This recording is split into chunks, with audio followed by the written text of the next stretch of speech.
All right, let's talk about something that seems super simple, but is actually one of the trickiest things to get right in business. What is the true cost of a product?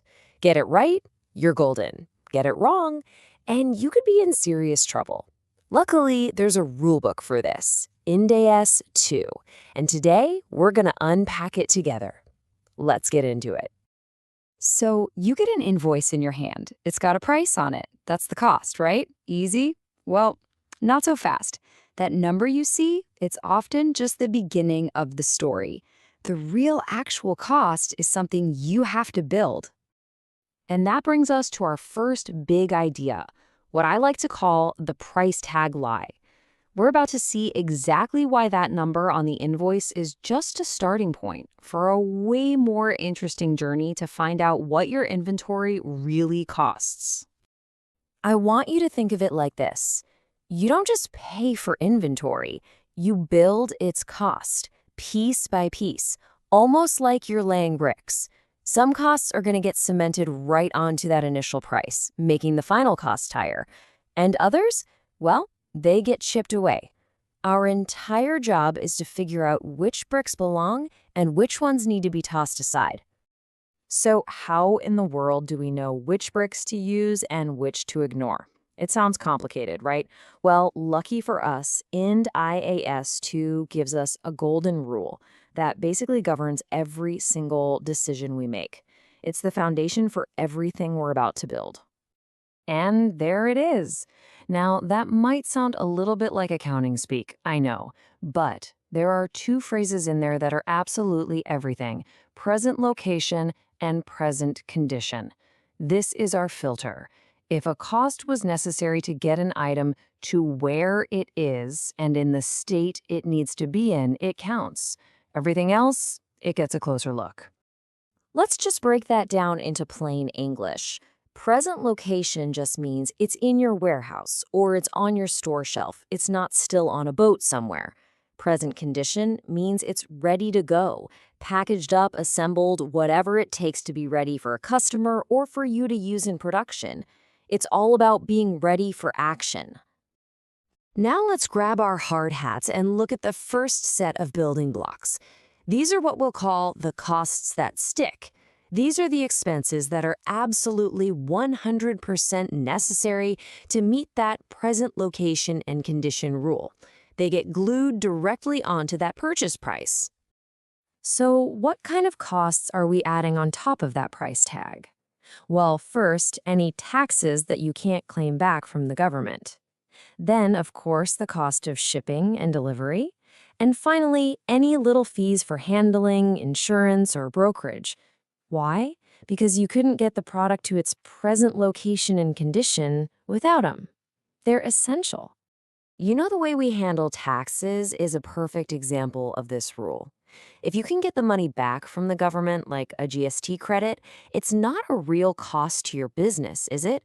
It's more like a short-term loan you gave the taxman. But something like a customs duty, that money is gone for good. You're never seeing it again. So it becomes a permanent part of the product's cost. It sticks. Okay, so we've added a bunch of costs. Now it's time to do a little bit of refining. This section is all about the costs that don't stick. These are the items that we either subtract from the price or we filter out completely and treat them as an expense for the period, not as part of the product itself. And here's a classic one that trips people up: discounts. A trade discount, for buying a huge amount, that's a genuine reduction in the price, so we deduct it. But a cash discount for paying your bill early, that's a totally different animal. The standard sees that as a financing decision. It's a reward for being good with your cash flow, not a change in the product's actual value. So we ignore it and treat it as other income. Then you've got this whole bucket of costs that never even get close to the inventory's value. Think about abnormal waste, like materials that spoiled because of a bad design. That doesn't add any value. Or think about the salaries of your accounting team or the commission you pay a salesperson. Were those costs necessary to get the inventory to its present location and condition? Nope. They're about running the business or selling the product, so they get expensed right away. Okay, theory is great and all, but let's make this stuff real. We're going to take everything we just learned and actually apply it to a couple of examples. This is where you see how that final number really gets calculated. Okay, check out ABC Ltd. We're going to start with the gross price from the invoice, 12 lakh rupees. Step 1, we immediately subtract that trade discount of 60,000. Next, we have to add back the non-recoverable import duty, another 60,000. And finally, we tack on the 5,000 for delivery. So after all that adding and subtracting, that gives us a final cost of 12 lakh and 5,000 rupees. See that? It's not the 12 lakh from the price tag, and it's not the 11 lakh 40,000 you get after the discount.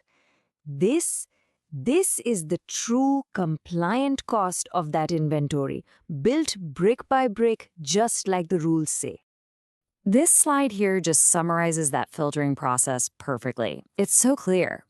On the left, you've got everything that sticks, all the costs needed to get that product ready to go. And on the right, you've got everything that gets filtered out and expensed immediately. The final, true cost is what's left standing after we apply our golden rule. So we've done all this work. We've added things, we've subtracted things, all to get to this one specific number. But why? Why does this one carefully calculated number matter so much in the grand scheme of things? Because this isn't just some boring accounting exercise.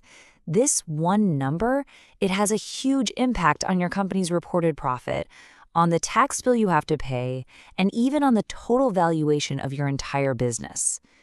Getting your inventory costs wrong creates this ripple effect that can totally distort the financial health of a company. It is absolutely fundamental. So the next time you see a price tag, whether it's on an invoice or a product, you'll know it's not the end of the story. It's just page 1. You'll know the real cost is kind of hidden, just waiting for you to build it. And it makes you wonder, right? What other simple numbers in business are hiding a much more complex story?